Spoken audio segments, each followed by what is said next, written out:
So people become obsessed. See, I'm watching a few urine therapy videos, and there's an individual that, because here's the thing though, when you're in the mom's womb, you're in urine.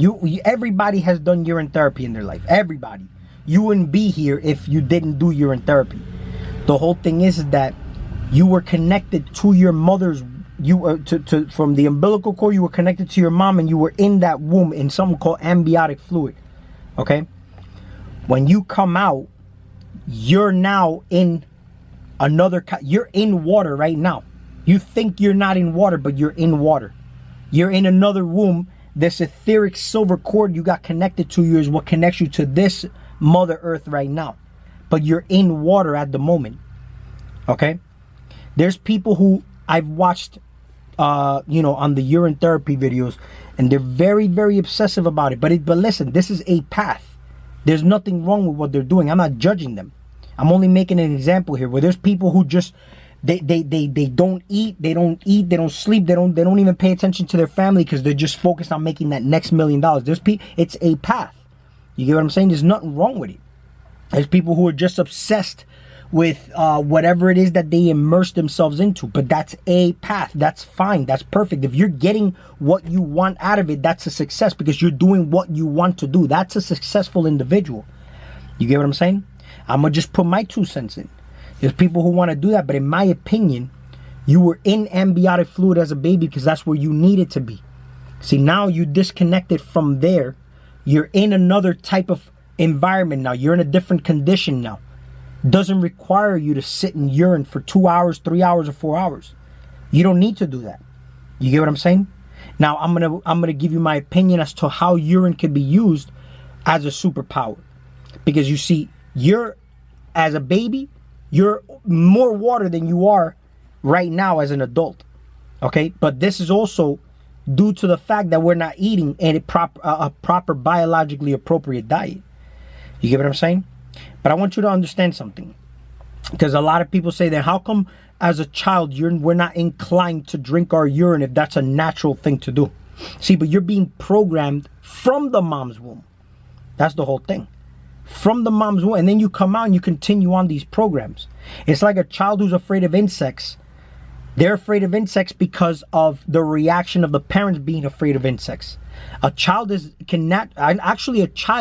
naturally born knowing how to swim. He was already in water. But do you know why they become afraid of the water? Because the parents, if they see their baby near a pool or they fall in a pool as an example, they freak out. And the baby's going to drown. And then their reaction to that programs the child to know that the water is danger. So your reaction toward everything is how you are programming your child. And the child doesn't have to intellectually learn this. They're just receiving it. They're not thinking. They're just receiving all this information.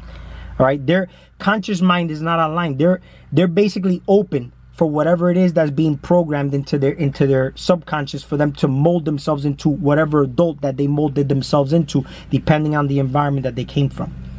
Okay? So the reason I even bring this up is because my child, for example, I came into the room and he was about 2 years old. Maybe a little younger. I don't know, not 2. But he was playing with the shit in his diaper. He literally put his hand down his diaper and started playing with shit. He had shit everywhere. He even had it in his face. Now, I'm going to tell you right now, when I walked in there, it smelled like 9 different type of asses. Like all the most disgusting type of asses you could think of all in one. That's how it smelled. And the smell didn't bother my child. My child doesn't know what shit is. He didn't know what shit was. He just had it all over him. He's playing with it. He's having a good time. But the smell wasn't bothering him.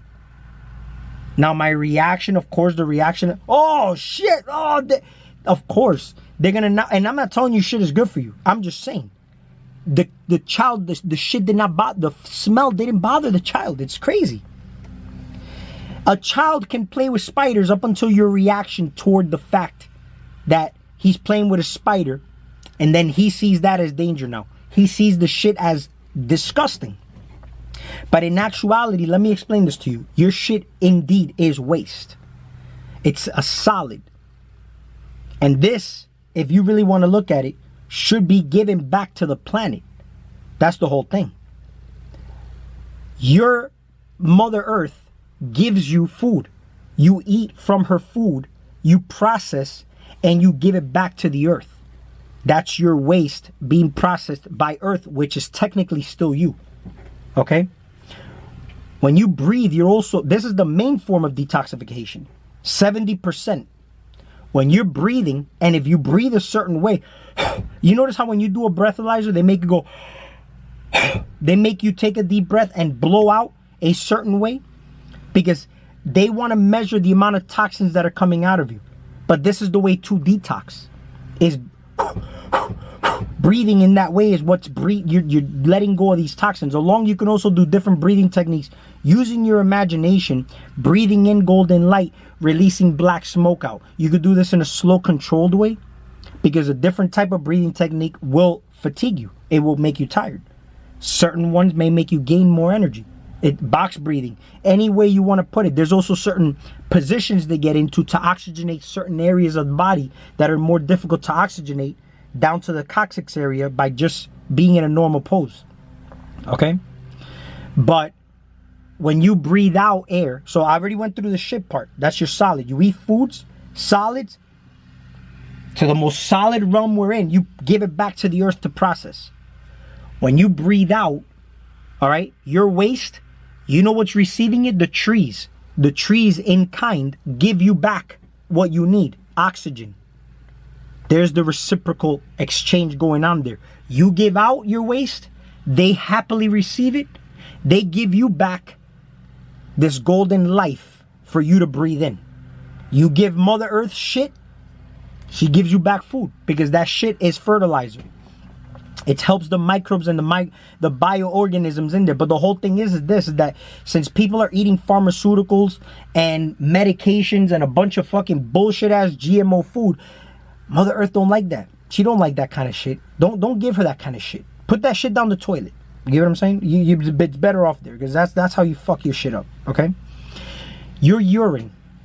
See, now you got as above, so below. Now you got Midgard. Your body is made of water. You are what you take in. And here's the thing though.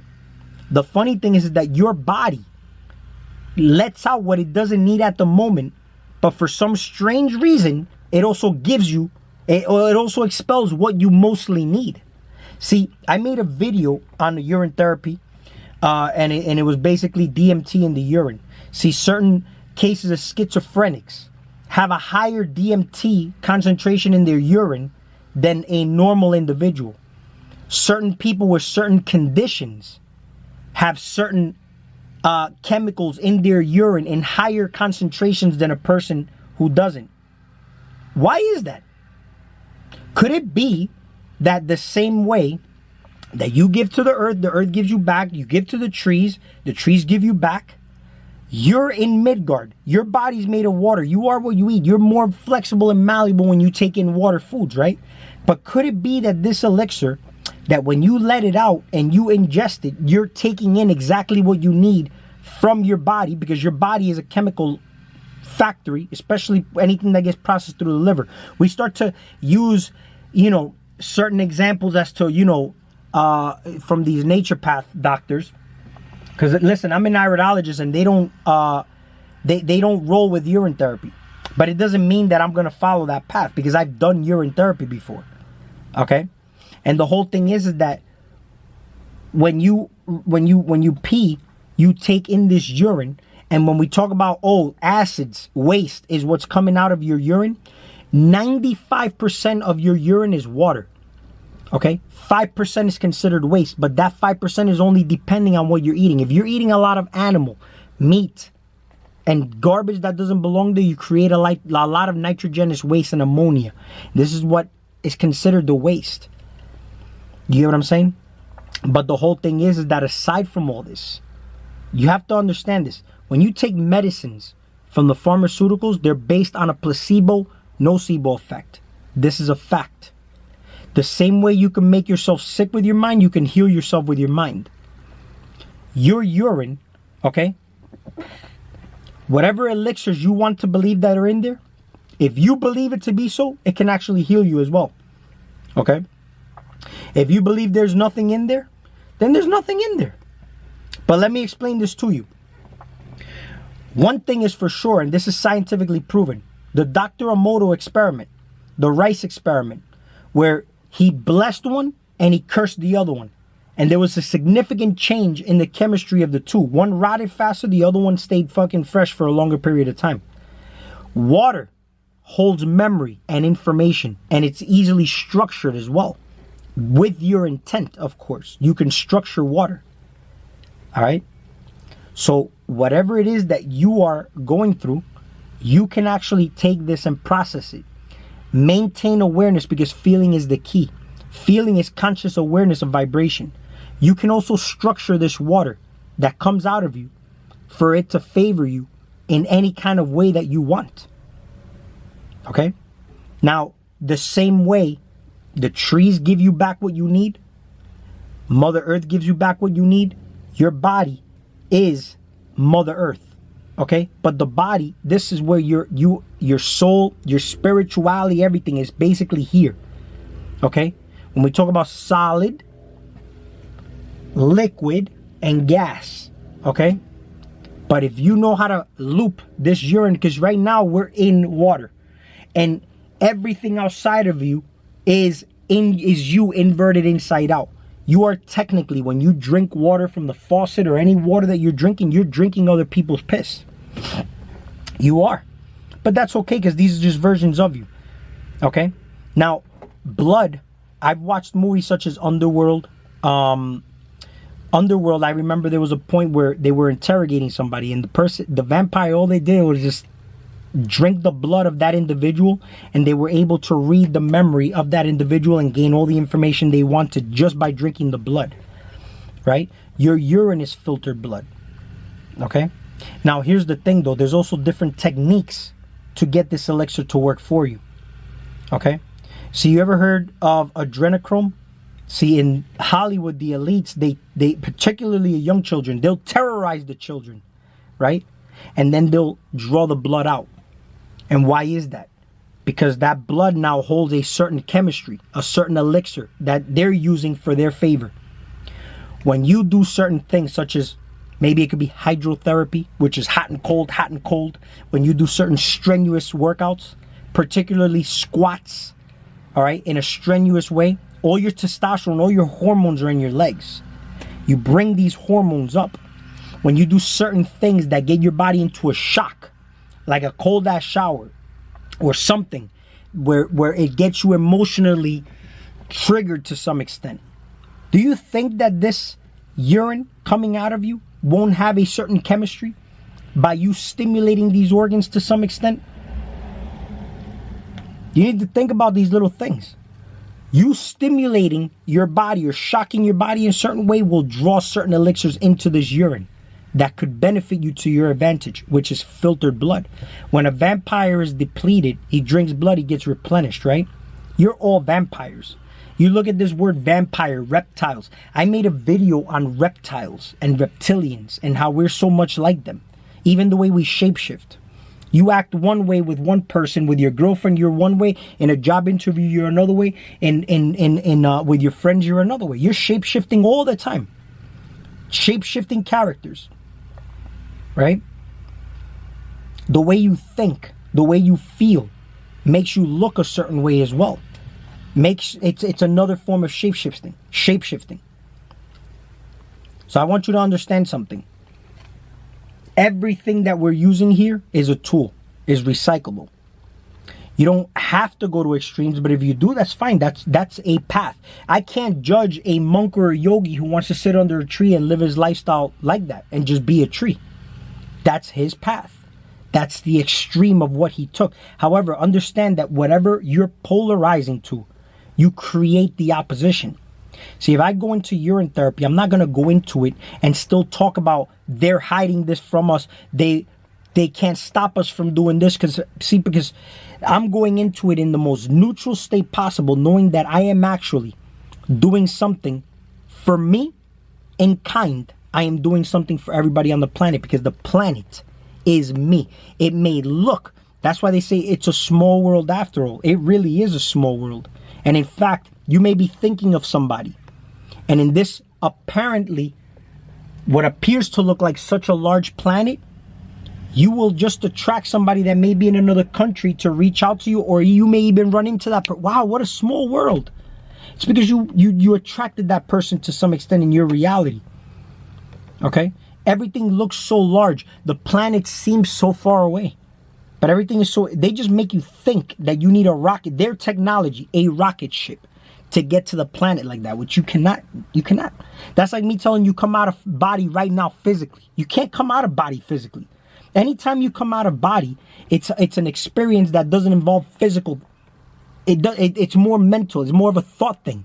See, notice how your body has to paralyze. You go through a sleep paralysis before you come out of body. But if you forcefully try to move through a sleep paralysis, it's impossible. But the moment you are aware and you realize this process that you're in a sleep paralysis, then you just remain calm. And what you do is you think of moving. And the moment you think of moving, poop, you pop right out of body. So simple. Right? The same way. You want to go to Mars? Mars is in you. Find Mars in your fucking body. Okay? You want to go to Pluto? The furthest one? You want to go to Betelgeuse? You want to go to any one of these? Find it in you. It wouldn't exist outside of you if it wasn't in you first. You have to understand that. The Betelgeuse star, all these things that you see outside of you is already in you. Find it. You'll find it. Seek and ye shall find. It's not seek and occasionally you shall find. No, it says seek and ye shall find. Ask and it will be given to you. Knock and it shall be opened unto you. Not occasionally, but it shall be. And I've realized this. So all these little things that we look at outside of ourselves that seem so far out and so far-fetched, that's a program. That's a program. But you become, this is why they say, as a man thinketh, you become what you think about. Okay? What affects these thoughts is what you're consuming. If you feel horrible, that means you're being fed some horrible ass information into that part of the mind. Okay? When you eat certain foods, tastes good, may feel good at the moment. But how does it make you feel long run, long term? When you make sacrifices, like say fasting, mono fruit diets, they're not going to be easy.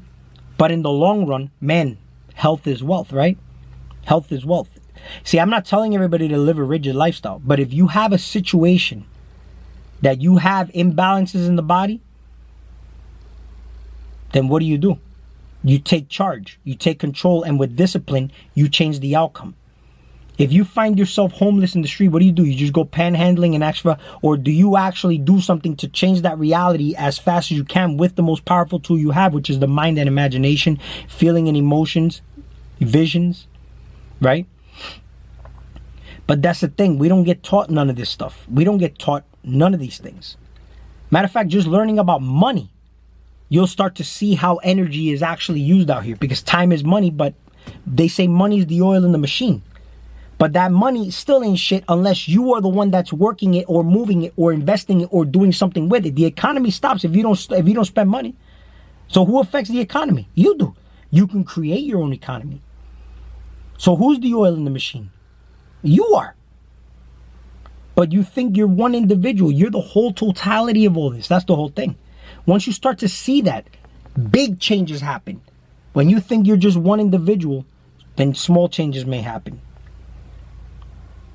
That's why in the next video, I'm also going to